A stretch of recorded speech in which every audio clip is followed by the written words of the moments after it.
Ce journal vous est offert par le FPI, Fonds des promotions de l'industrie, votre partenaire privilégié pour la réussite de vos projets.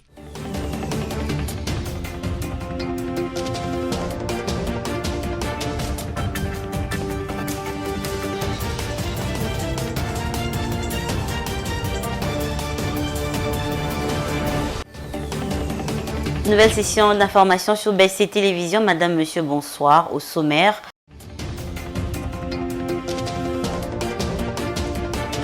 Bonne nouvelle pour les habitants de l'Est de la République démocratique du Congo. Parmi les 4 sujets chinois capturés et pris en otage par les miliciens de Codeco, 2 ont été libérés par les forces armées de la République démocratique du Congo. Que faut-il faire pour que l'espace Lutumba-Simaro, situé entre les avenues Kabinda et Nyangwe dans la commune de Lingwala, soit remis à son état? Élément de réponse dans ce journal. Sa double qualité de chef de l'État congolais et président en exercice de la CEAC a permis à Félix Tshisekedi de participer au 62e anniversaire Tchad à N'Djamena. Voilà tout pour le sommaire. Encore une fois, bienvenue. Si vous nous avez rejoint, le député national Jean-Marc Kabound ne sera plus en détention préventive à la prison centrale de Makala. Il est assigné à résidence surveillée. Et c'est la décision prise ce vendredi 12 août 2022 par la Chambre du Conseil au cours d'une audience qui s'est déroulée à la Cour de cassation. Processus électoral, arrestation de Jean-Marc Kabound, etc. Adolphe Mozito, co-leader de la plateforme Lamuka, a répondu aux questions irrélatives lors de son interview accordée à la Radio France Internationale RFI. C'est dans une interview accordée à RFI qu'Adolphe Mozito, le président du parti politique Nouvel Élan, s'est exprimé sur l'actualité politique congolaise, notamment sur les processus électoraux et l'arrestation de Jean-Marc Kabound. Interrogé sur les processus électoraux à l'approche de 2023, l'ex-premier ministre congolais répond. Le moment venu, si se dégage de convergence autour de nos programmes respectifs, à Martin et à moi, son parti et au mien, mais aussi avec d'autres forces politiques et sociales, c'est sur cette base-là que les alliances politiques et électorales pourront avoir lieu. Quant à ce qui concerne le processus électoral, je doute de la crédibilité et donc je ne suis pas sûr qu'il respectera, auquel cas la Mouka va rebondir pour exiger des élections transparentes et dans les délais constitutionnels. À la question sur l'arrestation de Jean-Marc Kabound, l'ex-président ad intérim de l'UDPS et ex-premier vice-président de l'Assemblée nationale, ces députés nationaux qui se réclament du courant lumumbiste donnent cette réponse. Je trouve que, au-delà du fond, qui est fondé ou pas, moi je voudrais constater le caractère arbitraire de l'arrestation. On aurait pu, par exemple, respecter son immunité parlementaire. On aurait pu quand même prendre le temps de l'interroger, parce qu'il reste à la maison, c'est quand même une grande personnalité de ce pays. C'est très très inquiétant pour la démocratie congolaise. La manière de procéder donne l'impression qu'on est dans une logique plutôt de règlement de comptes. Et en société, c'est un excellent coup de filet réalisé par la police nationale congolaise, ville de Kinshasa, dans la commune de Makala, plus précisément, ce après une opération de bouclage la nuit du 10 au 11 août 2022. En homme de terrain, le général Silvano Kasongo est personnellement allé s'enquérir de la situation. Je vous laisse regarder. La commune de Makala est un des bastions du banditisme urbain dans la ville de Kinshasa. Les jeunes gens armés souvent des machettes qui extorquent, menacent et tuent ont longtemps terrorisé les habitants de Makala. Prenant le taureau par les cornes, le commissaire provincial de la police ville de Kinshasa a ordonné une opération de bouclage ciblée dans cette municipalité dans la nuit du 10 au 11 août 2022. Une opération salvatrice pour les occupants de la commune qui ont poussé un ouf de soulagement. Ils l'ont exprimé en voyant le général Silvano Kasongo débarquer sur terrain.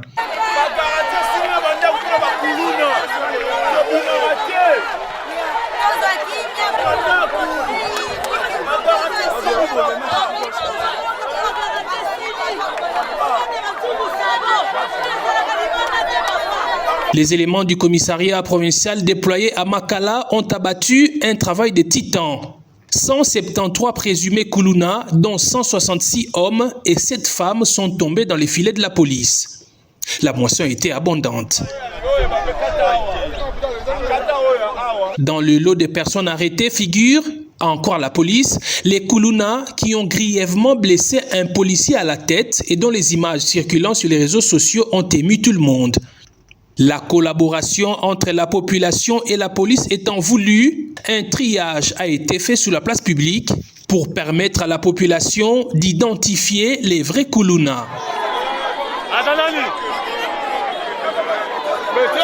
Tout à fait autre chose à présent, le secrétaire d'État des États-Unis, Anthony Blinken, n'a pas répondu aux attentes des Congolais restant droits et debout, fidèles à la politique américaine de longue date par rapport à la République démocratique du Congo, ce qui soulève toute la problématique de la prise en compte des notions des géopolitiques lorsqu'on doit adresser des griefs et pétitions aux Américains.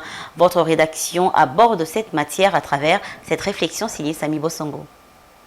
Dans leurs attentes, les Congolais ou certains Kinois ignorants ou instrumentalisés ont été désappointés par les réponses données par le secrétaire d'État américain Anthony Blinken lors de son séjour en RDC du 9 au 10 août courant. Les choses se sont passées exactement comme dans nos précédentes analyses, nous avons prévenu les Congolais.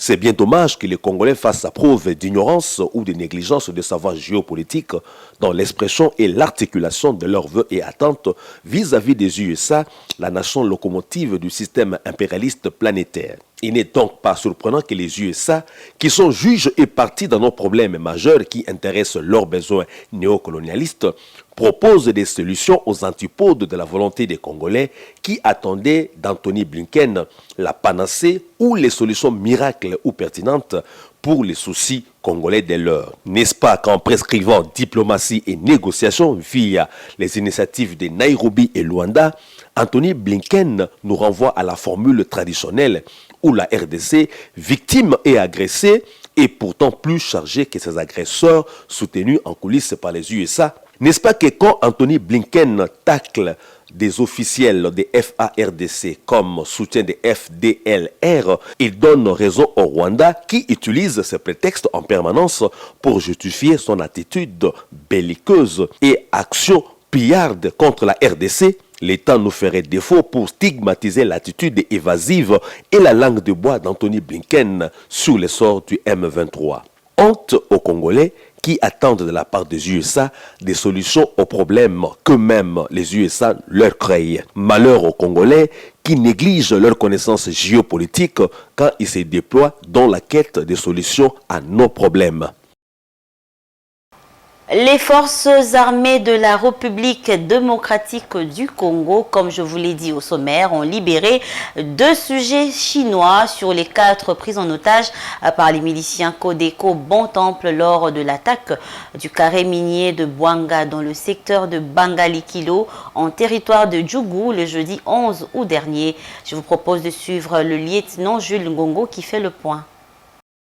Lors d'une contre-attaque des forces armées de la République démocratique du Congo sur la milice Codeco appelée Bontemple, celle ici qui a attaqué un site minier tenu par le CIG chinois. Là, nous sommes dans la zone de Mungwalu. Les forces armées ont mené cette contre-attaque qui nous ont permis de libérer des CIG chinois qui étaient kidnappés par cette milice. Et aussi, les forces armées de la République démocratique du Congo ont capturé des éléments de cette milice. Et pour le moment, les 2 Chinois libérés par les forces armées sont sous la haute protection des forces armées dans cette zone. Et nous disons aussi 3 travailleurs de ces Chinois ont été tués par cette milice lors de cette attaque. Pour le moment, la situation est maîtrisée par les forces armées et nous profitons, nous réitérons et nous insistons encore le message du gouverneur militaire à tous les groupes armés qui ont accepté la main tendue du président de la République pour passer au programme programme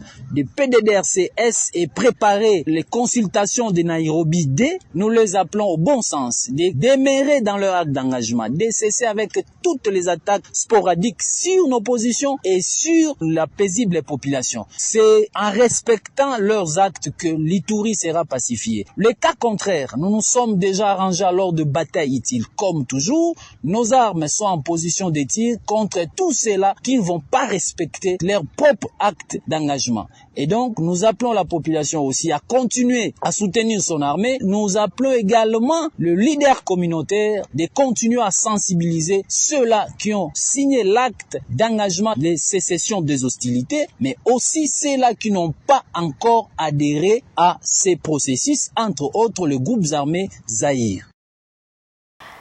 Le réseau d'ambassadeurs de la paix en Ituri, une nouvelle structure implantée dans cette partie de la République démocratique du Congo, envisage organiser une série d'activités dans le cadre de la recherche de la paix dans cette partie, donc en Ituri, en appui aux actions de l'administration militaire. Suivez.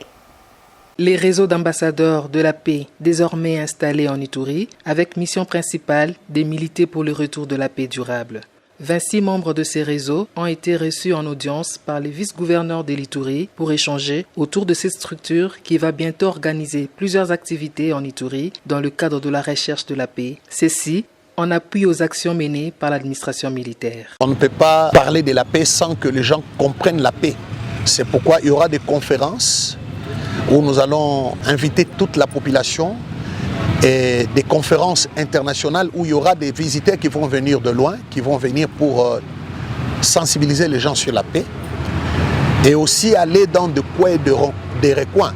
Parce que les gens que vous êtes en train de voir ici, ce sont des gens qui sont épris de paix, qui ont déjà milité pour la paix, qui travaillent déjà pour la paix. Daniel Bello, coordonnateur fédéral des ambassadeurs de la paix en Ituri, a profité de l'occasion pour lancer un message de paix à la population iturienne. Dans la parole de Dieu, Dieu nous demande toujours de chercher la paix pour être reconnu par Dieu comme un enfant de Dieu. On ne peut pas être reconnu un enfant de Dieu si on ne cherche pas la paix.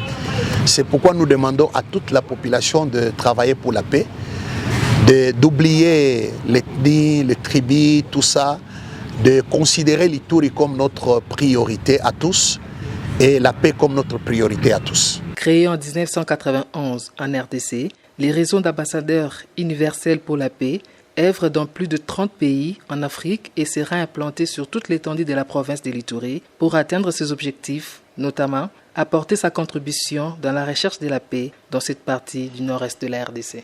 Et puis après la fin du moratoire accordé au Wewa pour se doter des plaques d'immatriculation et des casques, les Wewa décrit les méthodes peu rassurantes utilisées par l'hôtel de ville pour les pousser à se conformer. C'était le jeudi 11 août sur l'avenue Chaoumba au micro de Sami Bosongo et Généreuse Essengo.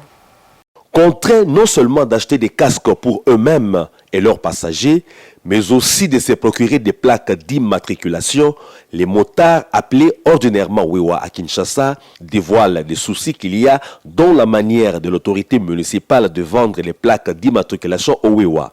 C'est commis à la vente de plaques d'orne de la voie. Ils ont mal organisé pour nous.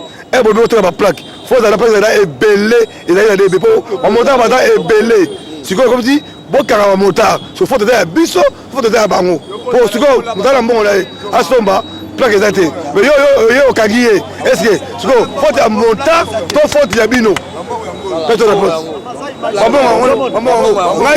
Regardez président, regardez sénateur, regardez plaque. Bon Bango, ça bon. Bango, plaque exacte, mais vous savez pas pas carasco partout.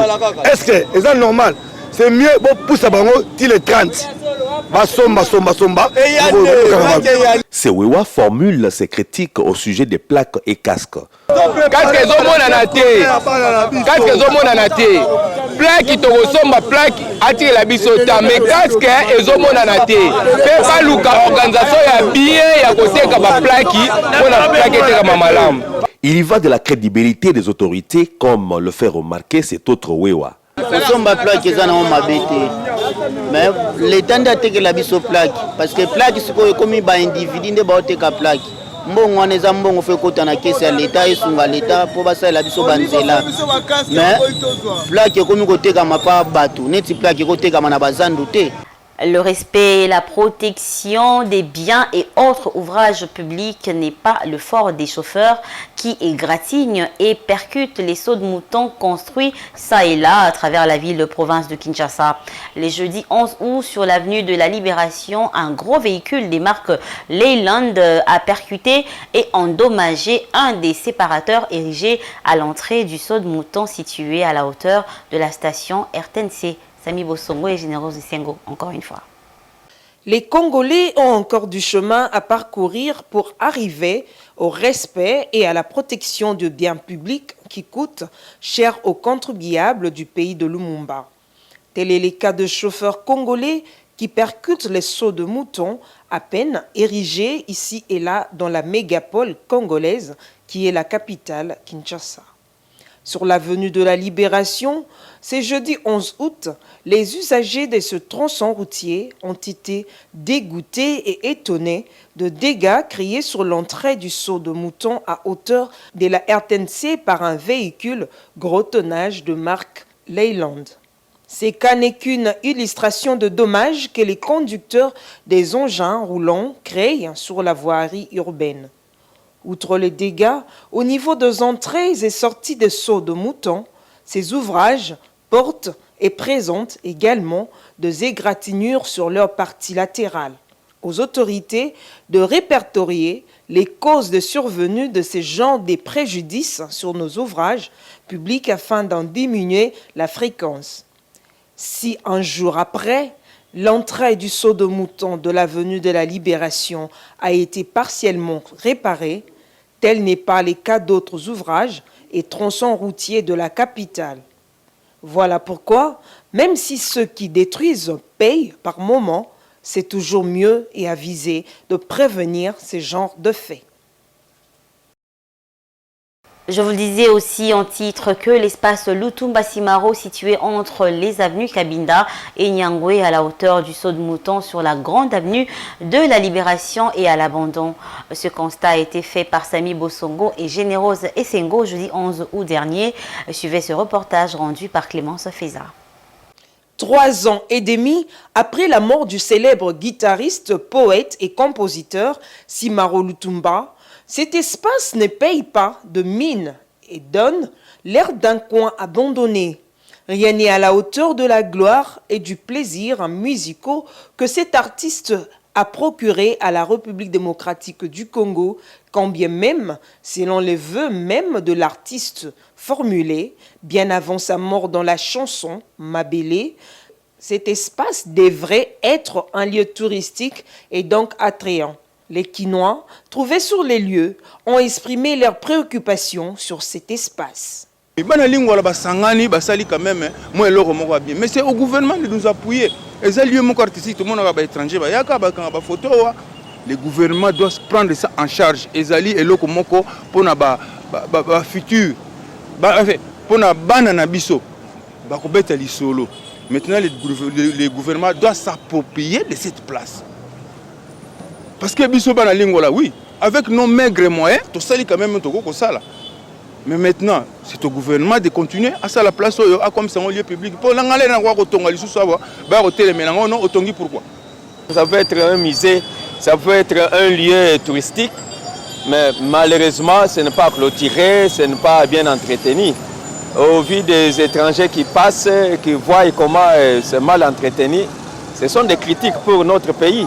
C'est que nous demandons au gouvernement de revoir s'il y a lieu de rendre cette place publique propre. Le chef de l'État, Félix-Antoine Tshisekedi, a pris part à N'Djamena, au Tchad, à la célébration du 62e anniversaire Tchad. Sa présence est justifiée par sa double qualité de chef de l'État congolais et président en exercice de la CEAC. Les grandes voies publiques de N'Djamena aux couleurs nationales.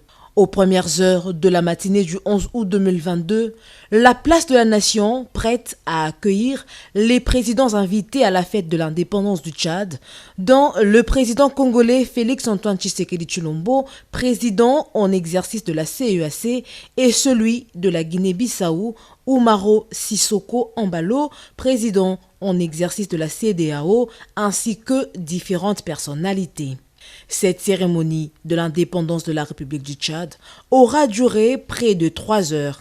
Comme lors du 61e anniversaire, le président du Conseil militaire de transition, président de la République du Tchad, le général Mahamat Idriss Déby Itno, a procédé au dépôt des gerbes de fleurs en mémoire des soldats tombés dans les différents champs d'honneur. Les défilés aériens, pédestres et motorisés, avec la participation de toutes les unités spécialisées tchadiennes, ont sanctionné la fête nationale.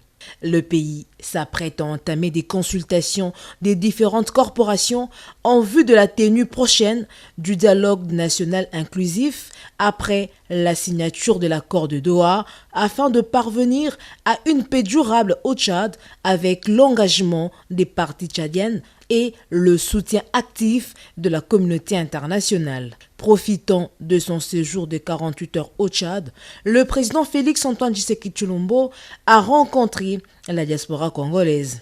Les Congolais du Tchad ont exposé sans tabou leurs doléances au président de la République qui a rassuré ses interlocuteurs tout en rappelant les efforts qu'il ne cesse d'entreprendre pour redresser le pays. Et pour vous qui venez à peine de vous joindre à nous, voici donc l'essentiel à retenir.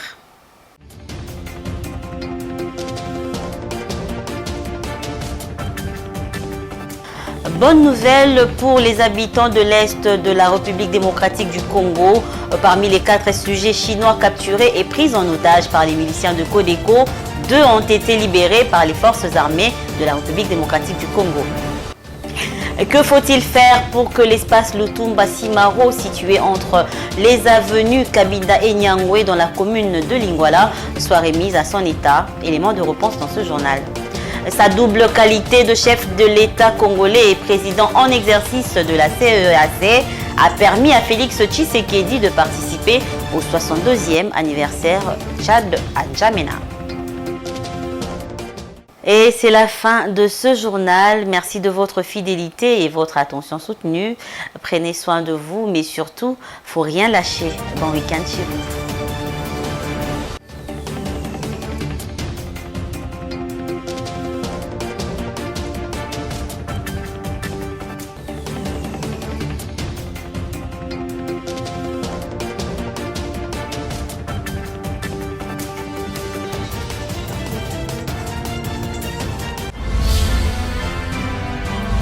Ce journal vous a été offert par le FPI, Fonds des promotions de l'industrie, votre partenaire privilégié pour la réussite de vos projets.